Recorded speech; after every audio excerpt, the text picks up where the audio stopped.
wanna see good news. You don't see on regular TV. From another perspective, something relative to your needs. And we gonna have deep subjects, and we gonna turn the lens. And there's no topic we won't skip. So please don't miss weekly. Tune in to weekly to check in. Weekly check in. Weekly check in. Weekly check in. Tune in to weekly. Tune in. Check in. Weekly check in.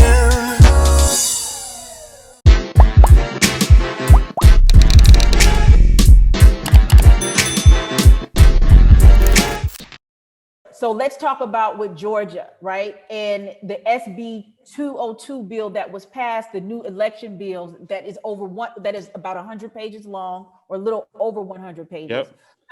So while they're showing the sympathy or empathy towards immigrants in Georgia, they are totally gutting the elections and voter bills. Your thoughts, Dan, before you leave, sir? And not just Georgia, okay? So let's be clear. Yes. There are 43 bills across the country for voter suppression. 43 states, not 43 bills. 43 states. 43 states are putting forth bills for voter suppression. So if you really think about it, that's almost the whole country. That's almost the entire country putting forth voter suppression bills just because Black people have decided to become a part of the system, because Black people have said, okay, we're going to play y'all game. We're going to participate. Stacey Abrams said, let me take y'all football and I'm going to run it y'all way. And we see how y'all like that. And as soon as she did it, they said, oh, we need to change the goalposts again because these niggers done figured it out. Mm-hmm. And once they figured out that, we said, oh, if we participate, we can have this kind of power. If we participate, we can make these moves. Because the funny thing is, you know, one of the biggest things with Black folks is we talk about how you don't see how the government touches us specifically. So a lot of times we don't want to participate, don't care. Now, this is where the pandemic was a blessing. You see that, oh, if I vote for this, I'm going to get $2,000. Now that may not seem like a lot, but that's something where you saw a direct correlation between your vote and what happened to your pockets. So when that happened, you had Black people say, oh, this is how it works. Let me get more engaged. And because of that, and once they figured it out, they said, oh, all the Black people who was against voting, they not disenfranchised no more. All the Black people who didn't think voting mattered, they started to think voting mattered. Souls to the polls was happening. These niggas is voting on Sundays. Like, you know what I'm saying? Like, and you can really see this is that last ditch effort to hold on to that power. It's the last ditch effort to hold on to that power of white male mediocrity, and they are scrambling. But the scary thing is, like I said, 43 states are putting forth bills. If only half of those go through, you have half of the country that is going to be suppressing the vote of Black folks come the next midterms, not even the federal election, the next midterms. You're going to have half of the country suppressing. So I want us to pay attention to this. And like you said, Dr. Sherise, elections have consequences. We need to now shift that state elections have consequences, because what's happening is a lot of these are state legislators that are doing this, and we are so used to paying attention to the federal level and the senators on the federal level. Like, no, these are the state legislators, and a lot of these state legislators are run by Republicans. And because you don't pay that much attention to these state races, a lot of these people who shouldn't be in place in these state places are able to make these moves unilaterally without the vote of the people, because they were supposedly voted in by the people to take care of the people's business. So now I think we need to go into educating people on the importance of state elections so they can't do stuff like this at the state level, because these are state laws that they don't have to abide to certain federal things under state law. Yeah, so I think to pick up off where Dane left off, I think he brings up some very, very crucial things that as an academic, I want to kind of peel back on. The first thing, state elections. So first thing I think that your viewers and more Black people need to understand is that many of the state legislatures are part-time legislatures. What does that mean? A part-time legislature means that they do not meet the entire year, unlike the federal legislature. So the federal legislature starts usually in January. They have a summer recess, and then they come back after the summer recess.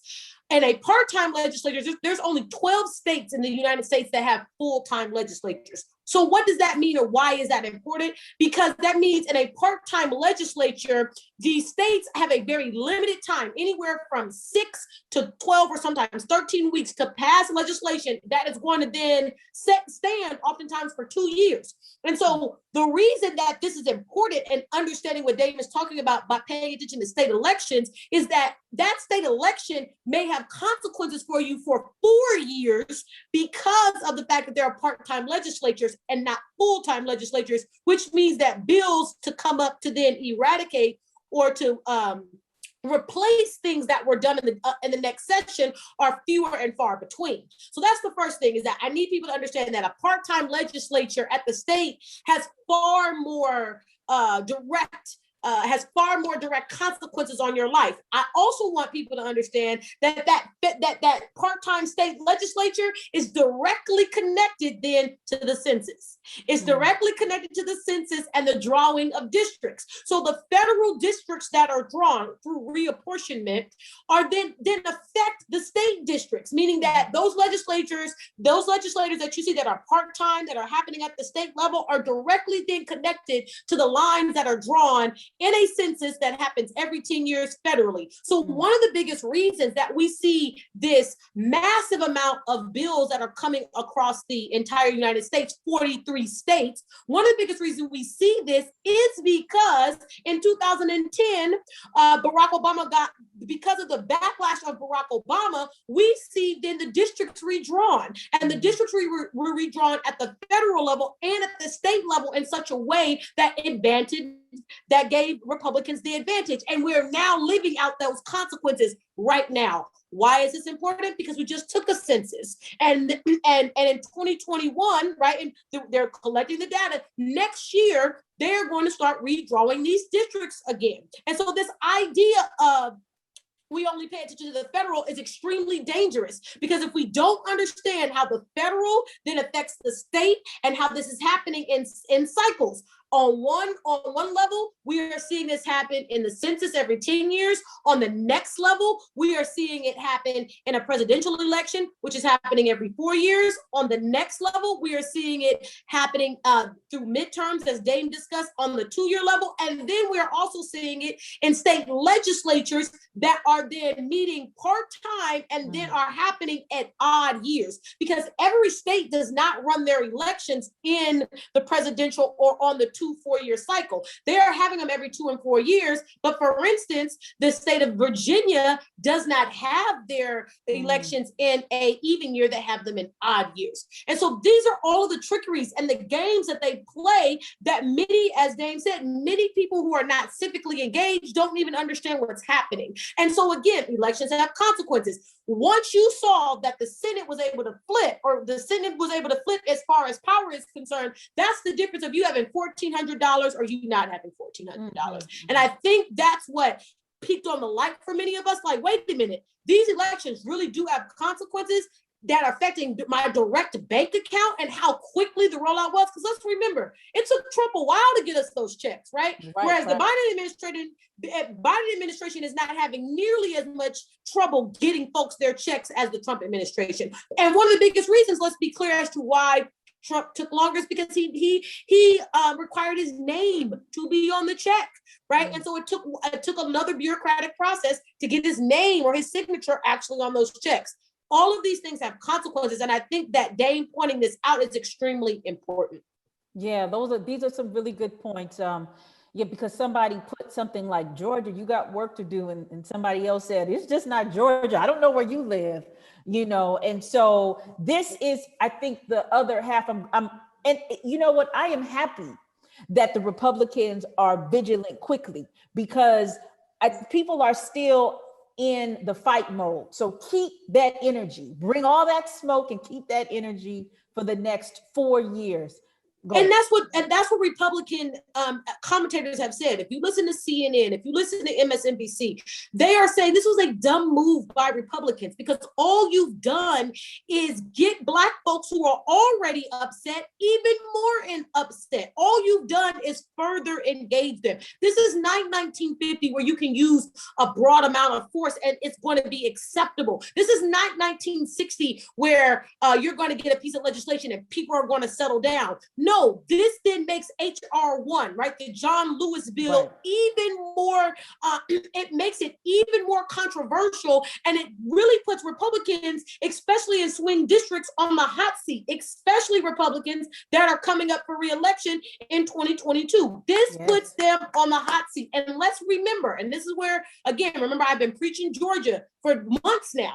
Let's remember that Raphael Warnock, that the Reverend Raphael Warnock was won in a special election, and that David Perdue is trying to circle back and grab that seat back. And so what this is really, really about is making sure that Stacey Abrams cannot become the governor of Georgia, and so that Raphael Warnock cannot win, and so that they can then re-secure the power inside of the Senate. That's what people need to keep their eyes on.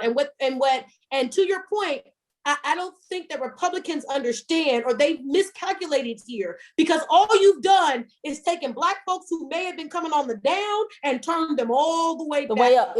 Exactly. I mean, especially with, him having a closed door ceremony, Governor Brian Kemp in Georgia, closed door ceremony, all white men with a slave picture at the top, and then the sister part of the Representative Cannon knocking at the door and being dragged away. Right. And then let's be clear about that, right? One of the biggest reasons, one of the things that frustrated me about the whole scene was that people were like, well, she knocked on his door and she broke the law, blah, blah, blah. Let me tell you why that happened. It happened because the governor sent out a memorandum to the legislature saying it was a closed session. And then all of a sudden, representatives that sit in the same chamber as her walk past her into his office for the study. And she's like, wait a minute, you just told us it was closed, but then you let them walk past us and get in? Oh, no.